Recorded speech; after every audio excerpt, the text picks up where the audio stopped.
random.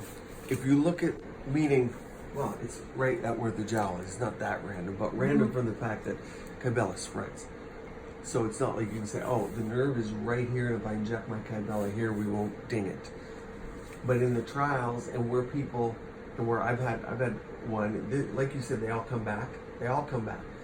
And it can last typically 3 to 6 weeks, but it can be 2, it could be 6, but it's more like 2 to 3 to 4 is what we see. It's typically right at the jowl. So if you want to know, that's just by nature. So in the trials and different studies, when they try and get this zone, that's when it occurs. So people will say use a cannula. They'll say lift it off, pull it and pinch it and get it.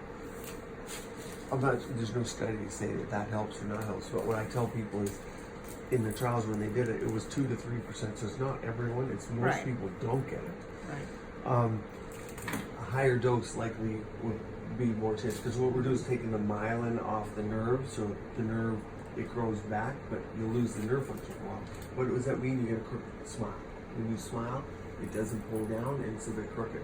So it's not like you look deformed all the time, it's only with a big smile. Right.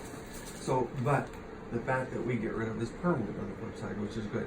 The number one thing is, if this is her hollow, for me, I always want to stay this side of it. Okay. Meaning, even if you inject here, some of the spread of effect could be in here. So I stay more lateral than medial. Now, the other thing is, you can come in and get that, which is fine. You might go, you can be aggressive and go a higher dose, which is more than 0.2 on the plunger. Or you can be more low dose, maybe say, well, that's probably give me the chance I'm not going to get the nerve, but you need more treatments. So it really comes down to the base. For most of, I tell people, come when if you had it, it's not the end of your world. You have a wedding or something, big photo day within 6 weeks, and be a little more, treat the regular dose or be a bit aggressive, is what I steer people to. But those are the only things. This is almost hollow here, so really for her, it's just 1, 2, 3, 4, 5, 6, something like that. Okay. Let's see your other side. Same thing here. 1, 2, 3, 4, 5, 6, something, in that zone. Right. Knowing that I'm going to need, even when this gets better, I'm going to need filler here.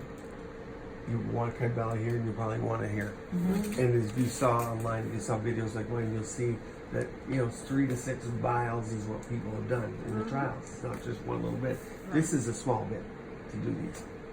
How much goes into each injection? 0.2 mLs. 0.2, no matter where you're. You can always taper it. You can always taper it, or you can always do a little bit more. Right. Rather than going up from 0.2, you're probably better with the new and more dots closer together than putting 0.4 bolusing. Okay. So if you want to do less, that's okay. So a lot of my patients who, because there's fat that's going to mask it here, so we're okay. If you're treating with the perfection of the perfectionists that come in, that are a thin face, and you're taking an area that they don't like to begin with and you're making it bigger, they're going to have swelling for a week or 2. So you got to be careful that if you do too much, they'll call you over 3 weeks and be like, I don't like it, because they expect it's like a filler or Botox, it's quick. Right. No. So as long as they are prepared for swelling where they don't want it, because this is where you don't want it to be bigger, but it will be bigger for a week or 2. It's not a big deal for most people, but the high maintenance ones, yes. So I would rather see more dots than bolusing more product. Okay. Because one of the rare things is necrosis if you put too much superficial or too much in one spot. So increase your number of dots, not your bolus amount.